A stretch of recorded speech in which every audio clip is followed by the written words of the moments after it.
So I just wanted to share some news with you.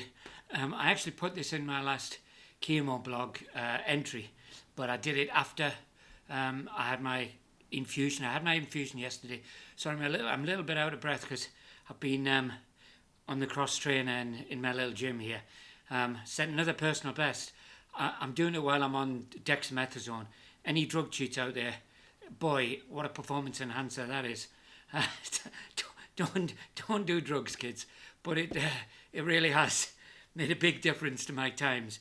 I think I'm going to refuse to hand them back over when the treatment ends. Anyway, where was I? Yes. So, yeah, it also makes you a little bit wired. So the news was that, as you know, for days now, if not weeks, I've been wondering whether the chemo is actually working, and the PSA test, which measures the amount of antigen in the prostate, so the activity in the prostate, you want to keep that as low as possible. That was steadily rising, leveled out a few weeks ago. Also, there's a probably more important marker, just called alkaline phosphatase, which measures the amount of spread that the metastases are up to.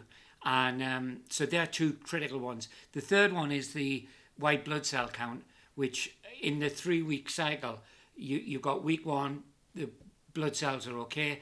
Week 2, the white blood cell count is at its lowest, and that's just natural. That happens to everybody. And then it should pick up in that 3rd week. If it doesn't, then they postpone the infusion. So I realised when I got the infusion yesterday that was probably all right. And in fact, yes, during the 2nd week, my white blood cell count goes down to about 3, which is low, but perfectly acceptable. And touch wood, I've not had any illnesses or infections since I started, and it's 6 weeks ago. And the important thing was, on Tuesday when I tested it again, it had gone up to 10, so pretty much normal there for somebody who's getting chemo. The PSA count had been 32, which is much higher. You know, the national average is below 4. But of course, when you've got metastatic prostate cancer, it's going to be high. So mine's relatively low, but 32 is the highest it's ever been for me. So on Tuesday, it had gone down to 25.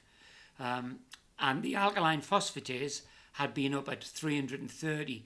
The national average is 130. You want to keep it around about that. So 330 is obviously very high. I'm pleased to say it came down to 230. So it's knocked a third off, which in 3 weeks is pretty good.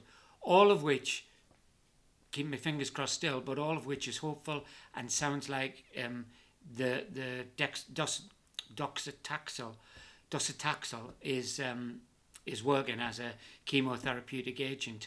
I won't know for sure until November the 1st when I go to the Royal Marsden for a full body MRI scan, and they'll be able to measure the size of the tumours, and hopefully there'll be some shrinkage. But I just wanted to share it as positive news since it got a bit lost in the blog. Those of you who have been giving me feedback on the blog, I'm really grateful, because you're clearly getting a lot out of it, and some of you are laughing, some of you are crying.